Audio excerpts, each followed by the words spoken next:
Meanwhile, the new Israeli ambassador to the UN, Danon, has questioned the need to extend the mandate of the United Nations interim force in Lebanon, UNIFIL, for a further year. He argued that the rocket attack that killed 12 teenage children in the Israeli annexed part of the Syrian Golan Heights at the end of July was a direct result of the failure of UNIFIL and the Lebanese government to implement the Council's resolutions. Today, the Security Council is convening to renew UNIFIL's mandate. But what good does this mandate do when it fails so miserably to meet any of its objectives?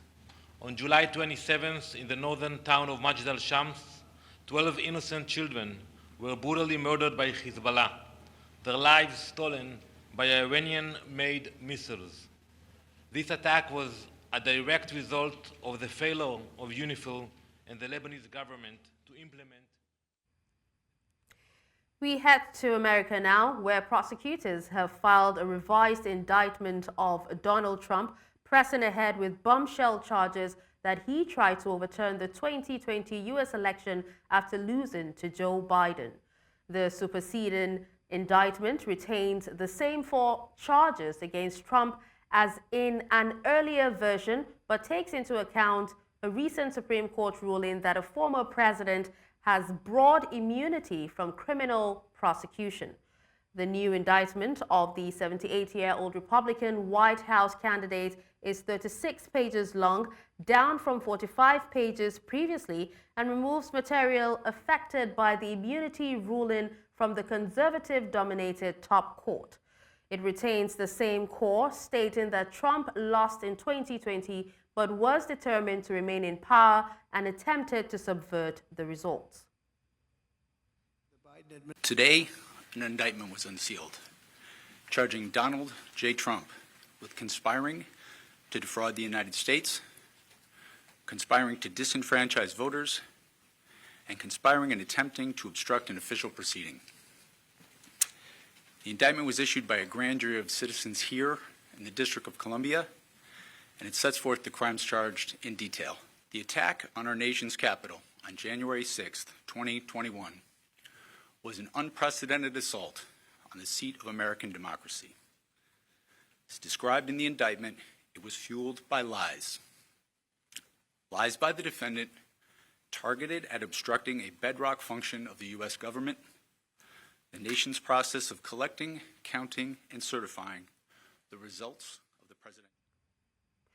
Joining me to discuss this is a lawyer and foreign policy analyst, Bolu Michael-Biyi.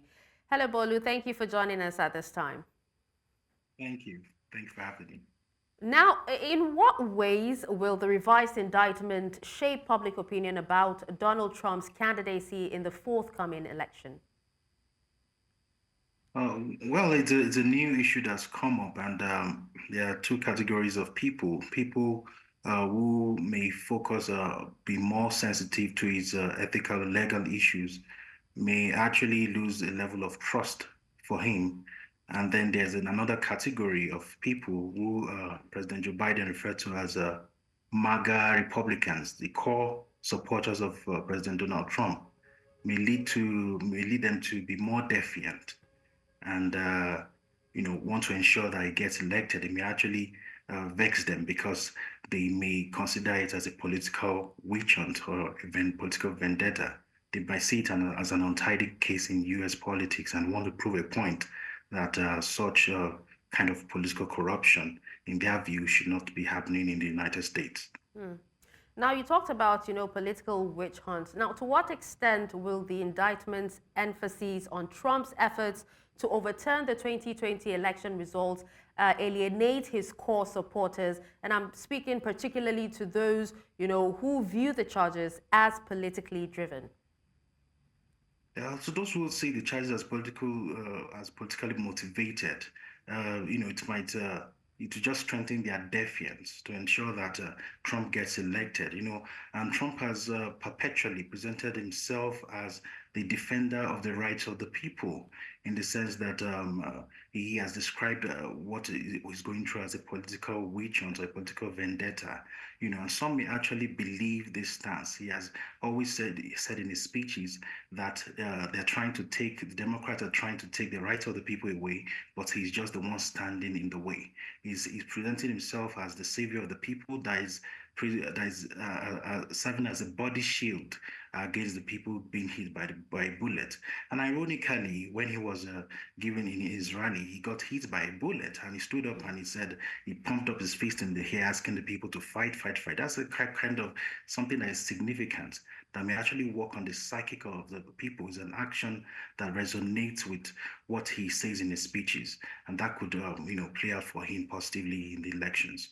All right, how about the ongoing legal proceedings? How will it influence Trump's campaign tactics and his capacity to, rally supporters in the lead up to the elections?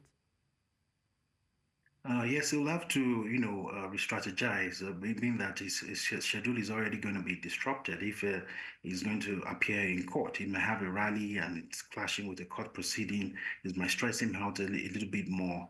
And, and I think the main impact that it has on his campaign is in his messaging.